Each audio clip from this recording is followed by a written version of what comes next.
ಜಾತಿ ಗಣತಿ ಲಿಸ್ಟ್ನಲ್ಲಿ ಹೊಸ ಧರ್ಮ ಸೃಷ್ಟಿಸಿದ ರಾಜ್ಯ ಸರ್ಕಾರ. ಧರ್ಮದ ಕಾಲಂನಲ್ಲಿ ನಾಸ್ತಿಕ ಅಂತ ಬರೆಸಲು ಅವಕಾಶ.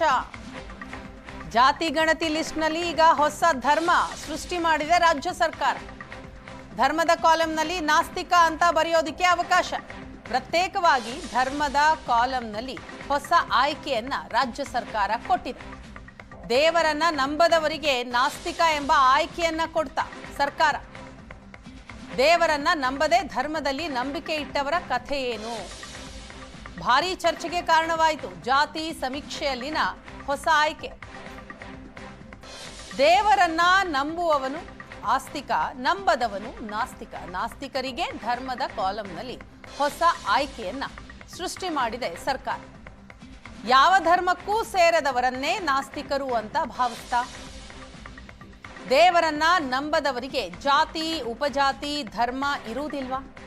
ಧರ್ಮದ ಲಿಸ್ಟ್ನಲ್ಲಿ ಇತರೆ ಗೊತ್ತಿಲ್ಲ ನಿರಾಕರಿಸಿದ್ದಾರೆ ಎಂಬ ಆಯ್ಕೆ 11 ಆಯ್ಕೆಗಳಲ್ಲಿ ನಾಸ್ತಿಕ ಎಂಬ ಆಯ್ಕೆಯನ್ನು ರಾಜ್ಯ ಸರ್ಕಾರ ಈಗ ಹುಟ್ಟು ಹಾಕಿದೆ.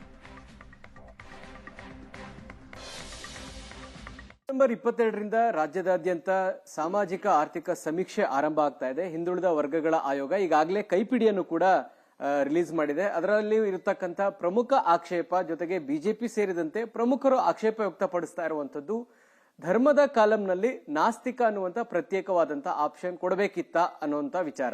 ಸೊ ಈ ಬಗ್ಗೆ ಮಾತನಾಡಲಿಕ್ಕೆ ನಮ್ಮ ಜೊತೆಗೆ ಹಿಂದುಳಿದ ವರ್ಗಗಳ ಆಯೋಗದ ಅಧ್ಯಕ್ಷರಾಗಿರ್ತಕ್ಕಂಥ ಮಧುಸೂದನ್ ನಾಯ್ಕ್ ಅವರಿದ್ದಾರೆ. ಏನ್ ಹೇಳ್ತಾರೆ ಕೇಳೋಣ. ನಾವು ಯಾವುದೂ ಉದ್ದೇಶಪೂರ್ವಕವಾಗಿ ಸೇರಿಸಿಲ್ಲ. ನಾಸ್ತಿಕರಿದ್ದಾರೆ ನಮ್ಮ ಸೊಸೈಟಿಯಲ್ಲಿ. ಅವರಿಗೆ ನಾವು ಆಪ್ಷನ್ ಕೊಡ್ದೇನೆ ಅವ್ರು ಸರ್ವೆ ಮಾಡಿ ಬಿಟ್ಟು ಹೋಗ್ಲಿಕ್ಕೆ ಸಾಧ್ಯತೆ ಇಲ್ಲ. ನಾವೇನು ಇದು ಹೊಸದಾಗಿ ಕ್ರಿಯೇಟ್ ಮಾಡಿದ್ದಲ್ಲ. ನಮ್ಮ ಕಾಲಮ್ 8ರಲ್ಲಿ ಎಲ್ಲ ಧರ್ಮಗಳಿದ್ದಾವೆ, 11 ಕೋಡು. ಅಷ್ಟು ನಾಸ್ತಿಕ ಅಂತನೂ ಇದೆ. ಅದನ್ನು ಬಿಟ್ಟು ನಾಟ್ ನೋನ್ ಅಂತ ಇದೆ, ರಿಫ್ಯೂಸ್ ಟು ಡಿಸ್ಕ್ಲೋಸ್ ಅಂತ ಇದೆ, ಇತರೆ ಇದೆ. ಇವನ್ನ ನಾವು ಯಾಕೆ ಹಾಕಿದ್ದೀವಿ ಅಂತಂದ್ರೆ ಈ ಜನರ ಸ್ಥಿತಿಗತಿಗಳನ್ನು ತಿಳ್ಕೊಳ್ಳಿಕ್ಕೆ ನಾವು ಹಾಕೋ ಅವಶ್ಯಕತೆ ಇದ್ದಿದ್ರಿಂದ ಹಾಕಿದ್ದೀವಿ. ನಾವು ಇದನ್ನ ಹೊಸದಾಗಿ ಕ್ರಿಯೇಟ್ ಮಾಡಿದ್ದಲ್ಲ. ಹಿಂದಿನ ಸರ್ವೆಯಲ್ಲೂ ಎಲ್ಲ ಜನರ ಹತ್ರ ಇದೇ ಇನ್ಫಾರ್ಮೇಶನ್ ಕಲೆಕ್ಟ್ ಮಾಡಾಗಿದೆ. ತಾವು ಇವರು ಕಾಂತರಾಜು ಅವರ ಸರ್ವೆ ರಿಪೋರ್ಟ್ ಅನ್ನು ನೋಡಿದ್ರೆ ಜನ ಪಾರ್ಟಿಸಿಪೇಟ್ ಮಾಡಿ ಯಾರು ತಮ್ಗೆ ಹೇಳ್ಕೊಳ್ಬೇಕೋ ಅದನ್ನ ನಾಸ್ತಿಕ ಅಂತ ಹೇಳ್ಕೊಂಡು ಅದನ್ನ ರೆಕಾರ್ಡ್ ಮಾಡಿ ಆಗಿದೆ. ನೀವು ಅನುಬಂಧ 2 ಅಂತ ಇದೆ ಹಿಂದಿನ ಇದರಲ್ಲಿ ನೋಡಿ, ಇದರಲ್ಲೂ ಇದೆ Hindu, Islam, Christian, Jain, Sikh, Buddhist, Parsi, atheist, not known, refuse to state, others. ಇದನ್ನ ಎಕ್ಸಾಕ್ಟ್ಲಿ ನಾವು ಕಾಪಿ ಮಾಡಿ ಈ ಸಾರಿ ಕ್ಯಾಪ್ಚರ್ ಮಾಡ್ತಾ ಇದ್ದೀವಿ ಇನ್ಫಾರ್ಮೇಶನ್.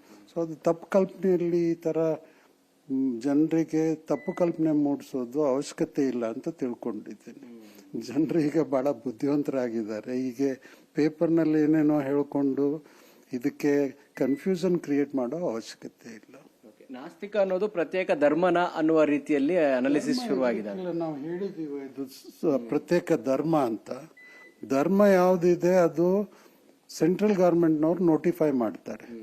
ಅವು ಏನು ಧರ್ಮ ಇದಾವೆ ರಿಕಗ್ನೈಸ್ಡ್ 7, ಅದನ್ನ ನಾವು ಹಿಡಿದು ಅದಲ್ದೇನೆ ಬೇರೆ ಯಾರಾದ್ರೂ ಇದ್ರೆ ಅದನ್ನ ನೀವು ಹೇಳ್ಕೊಳ್ಬಹುದು ಅಂತ ಆಪ್ಷನ್ ಕೊಟ್ಟಿದ್ದೀವಿ.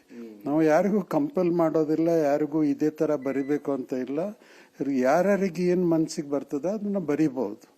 ಸೊ ಅದರಿಂದ ಸುಮ್ನೆ ಕನ್ಫ್ಯೂಷನ್ ಕ್ರಿಯೇಟ್ ಮಾಡೋ ಅವಶ್ಯಕತೆ ಇಲ್ಲ. ತಪ್ಪು ಕಲ್ಪನೆಯಲ್ಲಿ ಇದ್ದಾರೆ.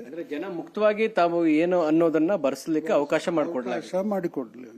ತಾವು ಜನರಿಗೆ ತಿಳಿಸಿ ಇದು ಹೊಸದಾಗಿ ಕ್ರಿಯೇಟ್ ಮಾಡಿ ಬರ್ದಿದ್ದಲ್ಲ, ಮುಂಚೆನೂ ಇತ್ತು. ಅನಾದಿ ಕಾಲದಿಂದನೂ ಇವು ರಿಕಗ್ನೈಸ್ಡ್ ಧರ್ಮ ಅಂತ ತಿಳ್ಕೊಂಡಿದ್ದಾರೆ ಜನ. ಇದಿಷ್ಟು ಹಿಂದುಳಿದ ವರ್ಗಗಳ ಆಯೋಗದ ಅಧ್ಯಕ್ಷರಾಗಿರುವಂತಹ ಮಧುಸೂದನ್ ನಾಯ್ಕ್ ಅವರು ಮಾತು. ಕ್ಯಾಮರಾಮನ್ ಅಂಜನ್ ಮೂರ್ತಿ ಜೊತೆಗೆ ಮಾರುತೇಶ್ ಹುಣಸನಹಳ್ಳಿ, ಏಷ್ಯಾನೆಟ್ ಸುವರ್ಣ ನ್ಯೂಸ್, ಬೆಂಗಳೂರು.